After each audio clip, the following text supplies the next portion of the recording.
बिस्मिल्लाहिर्रहमानिर्रहीम। अस्सलाम वालेकुम नादरीन, आप यूट्यूब चैनल देख रहे हैं, मैं इमरान ख़ान हूँ। नादरीन ने ब्लूमबर्ग में भी एक आर्टिकल छप गया, इससे पहले एक आर्टिकल इससे मिलता जुलता फाइनेंशियल टाइम्स में भी छपा था। पाकिस्तान के हवाले से ऐसी ही खबरें लगातार आ रही हैं। अब ब्लूमबर्ग ने अपनी ताज़ा तरीन एक स्टोरी लिखी है और उसमें उन्होंने एक नए पहलू से पाकिस्तान की मौजूदा सूरत हाल के ऊपर खुली चीज़ें सामने रख दी हैं। वो ये कहते हैं जी, पाकिस्तान में जो पहले खुली फ़ौजी बगावत हो जाती थी या कोई मार्शल लॉ लग जाता था, अब वो अब नहीं है। अब पाकिस्तान में एक नए तरीके से एक नरम और छुपी हुई फ़ौजी कब्ज़े की कोशिश की जा रही है। गुज़िश्ता चंद सालों में इस्टेब्लिशमेंट ने सियासत, मईशत और इदारों पर अपना गलबा काफ़ी हद तक मजबूत किया है और वो उन पर कब्ज़ा करते जा रहे हैं। और ये जो मौजूदा आईनी तरमीम है, ये उसी सिलसिले की एक कड़ी है।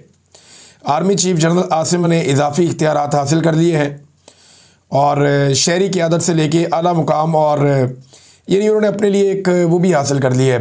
किसी किस्म की उनकी परसिक्यूशन नहीं हो सकती, उनको इम्यूनिटी भी मिल गई है, यानी इस्तिस्ना भी उन्होंने हासिल कर लिया उम्र भर के लिए। अखबार ये बताता है कि पाकिस्तान को जो फ़ौज को वापस पाकिस्तान के अंदर एक बहुत भरपूर ताकत मिल रही है और फ़ौज जो कुर्सी के ऊपर बैठ रही है, इससे पाकिस्तान को मुस्तकबिल में शदीद पछताना पड़ेगा, क्योंकि ये ना सिर्फ जमहूरियत को ख़त्म कर देगा पाकिस्तान में, बल्कि मुल्क की माशी इस्तेहकाम और समाजी तरक्की को भी बुरी तरह ख़तरे में डाल देगा। फिर उन्होंने बताया पाकिस्तान में हमेशा से फ़ौज ही तगड़ी रही है और माजी में कुछ ऐसी दहाइयाँ रहीं जिनमें ख़ास तौर पर फ़ौजी हुक्मरान ही यहाँ पर हुकूमत करते रहे हैं। लेकिन बहुत सारे वाक़यात ऐसे हुए जहाँ पर फ़ौजियों ने कुछ नाकाम मुहिम्मात चलाई, फ़ौजी डिक्टेटरों ने या जर्नैलों ने। 1971 का भी एक वाक़या इसके अंदर रिपोर्ट किया गया और जुल्फ़िकार अली भुट्टो जैसे सियासतदानों को पीछे धकेला गया। माजी में बराह रास्त भी आ जाते थे, लेकिन अब सूरत हाल उससे मुख्तलिफ है। उस वक्त फ़ौज जो है वो अपने हथियारों के ज़रिए से, वर्दियों के ज़रिए से खुलेआम चीज़ों को कंट्रोल कर लेती थी, लेकिन अब उन्होंने सियासी जमातों को कंट्रोल करके, मीडिया को संभाल कर और जो अहम तरीन सनतें हैं जैसे टेलीकॉम सेक्टर हो गया, बैंकिंग हो गई या रियल स्टेट का एक सेक्टर हो गया, इन सब में अपने कारोबारी मफादात को उन्होंने बहुत ज़्यादा बढ़ा दिया पाकिस्तान की फ़ौज ने, और जिससे बाकी जो शहरी इदारे हैं वो कमज़ोर पड़ गए हैं। फ़ौज का मुकाबला कोई और नहीं कर पा रहा और जितनी भी मुखालिफ आवाज़ें हो सकती हैं डिक्टेटरशिप के ख़िलाफ़ या फ़ौजी कंट्रोल के ख़िलाफ़, वो पाकिस्तान में कमज़ोर पड़ती जा रही है। वो ये कह रहे हैं जो मौजूदा तरमीम हुई है, इसकी वजह से आसिम मुनीर साहब को बहुत वसी इख्तियारात मिल गए हैं और सियासी फ़ैसलों में उनका किरदार फ़ैसला कुन हो गया है। अब वो जो बाकी सियासतदान हैं उनसे बहुत बालातर हो गए हैं और आइन जो है वो पहले तो फ़ौज को जवाबदेह बनाता था, लेकिन अब ये खुद जवाबदेह नहीं रहे। और साथ ही उन्होंने ये भी बताया, ये जो आर्टिकल है इसके अंदर जो लिखने वाले हैं वो ये भी कह रहे हैं कि 1970 की दहाई में पाकिस्तान जिस तबाही का शिकार हुआ था, मिलिट्री डिक्टेटरशिप के नतीजे में, फ़ौजी गलबे के नतीजे में, पाकिस्तान उसी तबाही की तरफ आगे बढ़ता जा रहा है। IMF का बोझ भी बढ़ रहा है और इसकी वजह एक वो ये बताते हैं कि जो मिलिट्री इस्टेब्लिशमेंट है वो कौमी मफादात की बजाय अपने ज़ाती मफादात को तरजीह देते हैं, यानी अपने मफादात को ज़्यादा तरजीह देते हैं इस्टेब्लिशमेंट के लोग, बजाय इसके कि वो कौम के मफाद को तरजीह दें।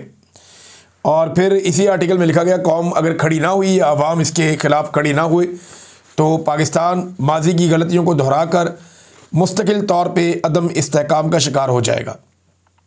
इससे पहले ऐसे ही एक आर्टिकल जो है वो छपा था फाइनेंशियल टाइम में भी, दीगर कई और जगहों पे इस तरह की वार्निंग पाकिस्तान के बारे में जारी की जा रही है। जो कुछ पाकिस्तान में इस वक्त पाकिस्तान की मिलिट्री इस्टेब्लिशमेंट ख़ास तौर पे आसिम मुनीर साहब कर रहे हैं।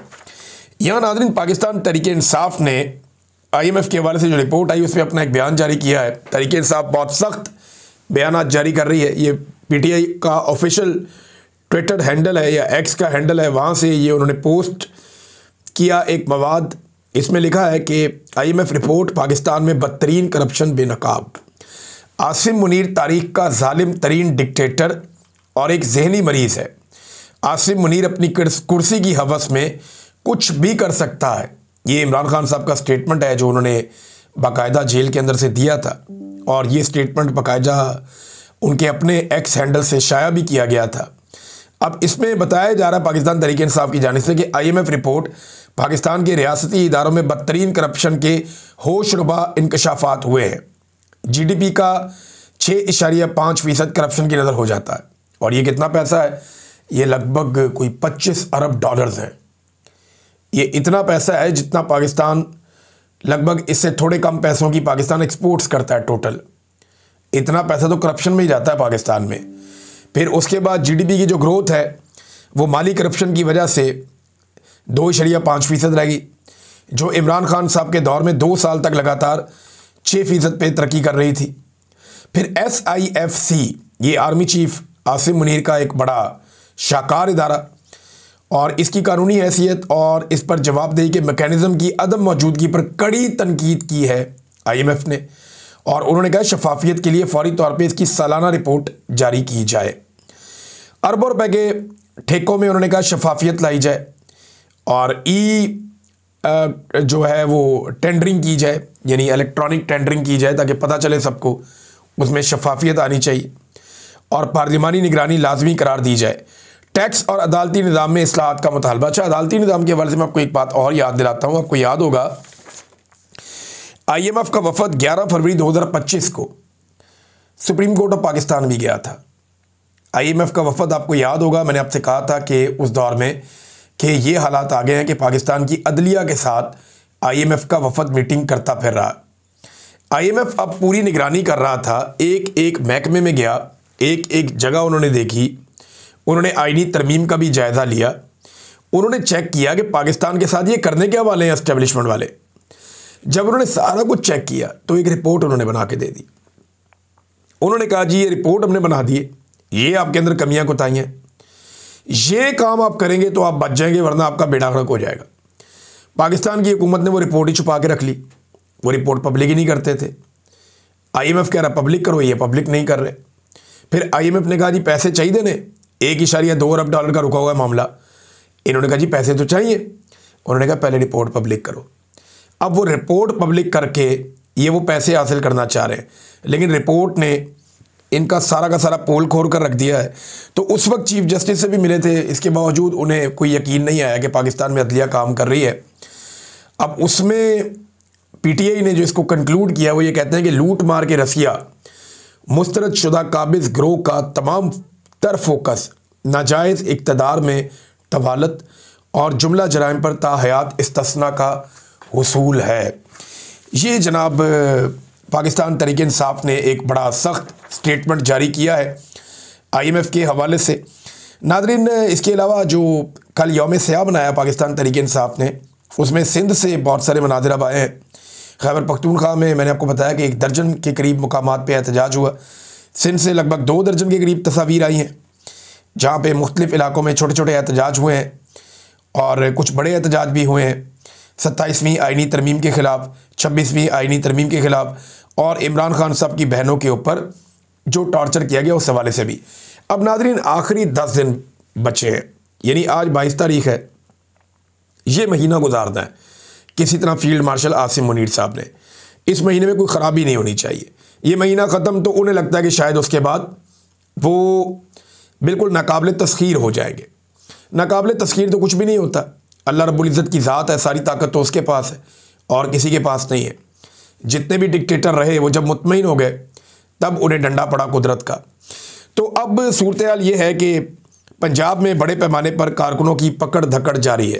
पाकिस्तान तहरीक इंसाफ के कारकुन गिरफ़्तार किए जा रहे हैं, किसी और सियासी जमात के कारकुन गिरफ़्तार नहीं हो रहे, और 3 MPO के तहत इन्हें कैद भी किया जा रहा है 10-10 दिन के लिए। और ये कुछ 10 दिन वाले जो पेपर हैं ये अब सोशल मीडिया पे गर्दिश भी कर रहे हैं। इसमें जो है इंफॉर्मेशन सेक्रेटरी पाकिस्तान तहरीक इंसाफ के शेख वकास अकरम, उन्होंने भी कुछ पेपर जारी किए हैं कि 10-10 दिन के लिए अब ये पाकिस्तान तहरीक इंसाफ के कारकुनों को कैद किया जा रहा है जेलों में 3 MPO के तहत। अब वजह यह है कि इन 10 दिनों के बाद आसिम मुनीर साहब को लगता है कि वो नाकाबिल तस्खीर हो जाएंगे, लेकिन घोड़ा भी यही है तो मैदान भी यही है। जब वक्त आएगा तो पता चल जाएगा। इससे पहले ये लोग यही सोचते थे कि इमरान खान को जेल में डालेंगे सब ठीक हो जाएगा, कुछ नहीं हुआ। फिर इन्हें लगा इमरान खान को सज़ाएं दे देंगे सब ठीक हो जाएगा, कुछ नहीं हुआ। फिर इन्हें लगा इमरान खान का इंतखाबी निशान छीन लेंगे सब ठीक हो जाएगा, कुछ नहीं हुआ। फिर इन्हें लगा कादी फ़ायद सा आएगा सब ठीक हो जाएगा, आ गया, कुछ नहीं हुआ। फिर इन्हें लगा नवाज शरीफ को वापस लाएंगे, तोते उड़ाएगा, सब ठीक हो जाएगा। आ गया, तोते उड़ा लिए, कुछ नहीं हुआ। फिर इन्हें लगा 2024 के इंतखाबात में भरपूर धांधली कर लेंगे और अपनी फार्म 47 पे जाली हुकूमत बना लेंगे, सब ठीक हो जाएगा। वो भी करके देख लिया, कुछ नहीं हुआ। फिर इन्हें ज़रूरत पड़ी एक 26वीं तरमीम की, वो भी इन्होंने कर ली। फिर जनाब 26 नवंबर को कत्लेआम करके इन्होंने लगा सब ठीक हो जाएगा, फिर भी कुछ नहीं हुआ। फिर तहरीक लब्बैक के कारकुनों को कत्लेआम कर दिया, सब ठीक हो जाएगा, कुछ भी नहीं हुआ। फिर 27वीं आइनी तरमीम करनी पड़ गई। अब 27वीं आइनी तरमीम करके इन्हें लगता है सब ठीक हो जाएगा, कहाँ ठीक हुआ। अब इन्हें लगता है कि 10 दिन और पाकिस्तान तहरीक इंसाफ को चुप करवा लेंगे तो सब ठीक हो जाएगा। ये ठीक नहीं होना। ये कौम आपका पीछा करेगी, ये आपके पीछे आएगी। पाकिस्तानी इंतज़ार ज़रूर कर सकते हैं, ताख़ीर ज़रूर हो सकती है। मैं पाकिस्तानियों को अच्छी तरह जानता हूँ। पाकिस्तान की एस्टेब्लिशमेंट पाकिस्तान को इतनी अच्छी तरह नहीं जानती। अगर ये जानते होते, वैसे आसिम मुनीर साहब तो जानते ही हैं, इसीलिए उन्होंने इस्तेस्ना ले लिया है कि उन्हें आइडिया है कि पाकिस्तानी क्या कर सकते हैं। इमरान खान का खौफ भी है ना। देखिए, मुझे आज एक बड़े ज़बरदस्त आदमी ने फ़ोन किया, मैं उसको मुश्किल में नहीं डालना चाहता। उसने मुझे कहा कि जितना पाकिस्तान की मिलिट्री एस्टेब्लिशमेंट या फील्ड मार्शल आसिम मुनीर साहब इमरान खान से डर रहे हैं, अगर इतना वो अल्लाह से डरें तो पाकिस्तान की हालत बहुत बेहतर हो सकती थी।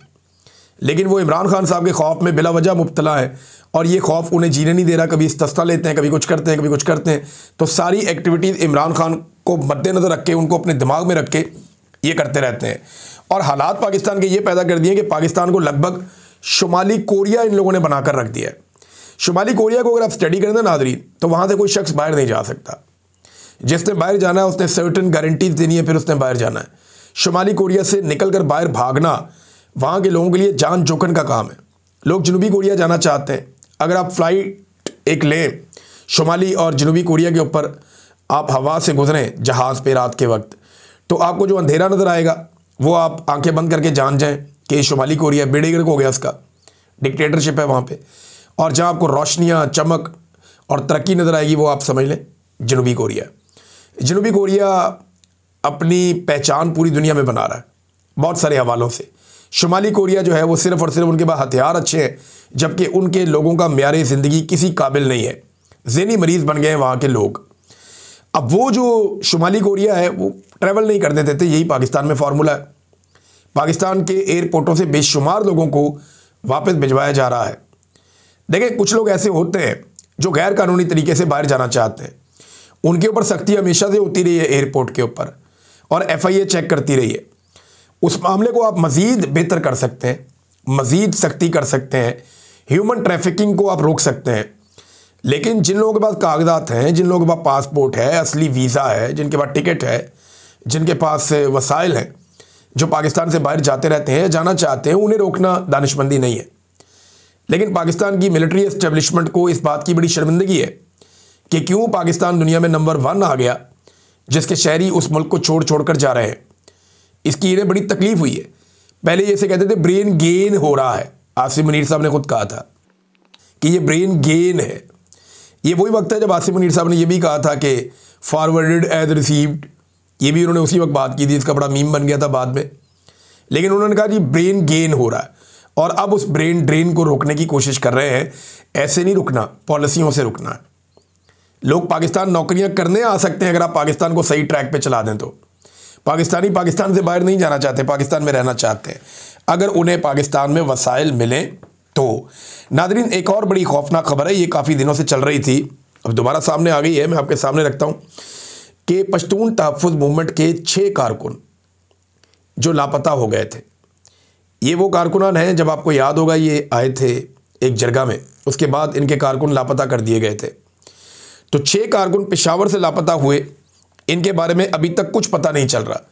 वज़ीर आला खैबर पख्तूनख्वा ने इसका सख्त नोटिस लिया था, सख्त रद्द-ए-अमल भी दिया था और उन्होंने वार्निंग भी दी थी, लेकिन उनकी वार्निंग का कोई फ़ायदा नहीं हुआ और ना कोई एक्शन हुआ उसके बाद। अब पता ये करना चाहिए कि ये जो 6 कारकुन पश्तून तहफ़्फ़ुज़ मूवमेंट के उठाए गए, ये तो आए थे जरगे के चक्कर में।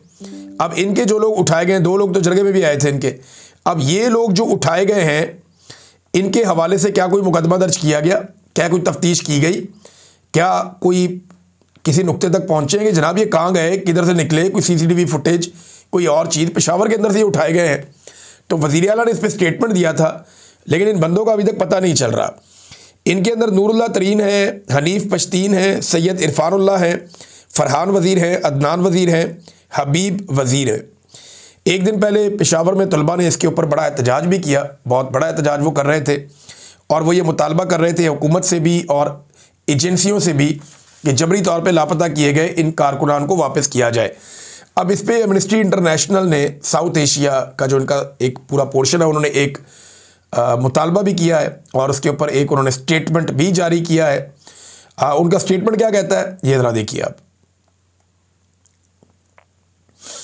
वो बता रहे हैं जनाब कि ये कारकुनान जो है ये लापता हो गए हैं और 12 नवंबर से अब तक ये लापता है, लगभग 10 दिन हो गए हैं, अभी तक इनको कुछ पता नहीं चल रहा।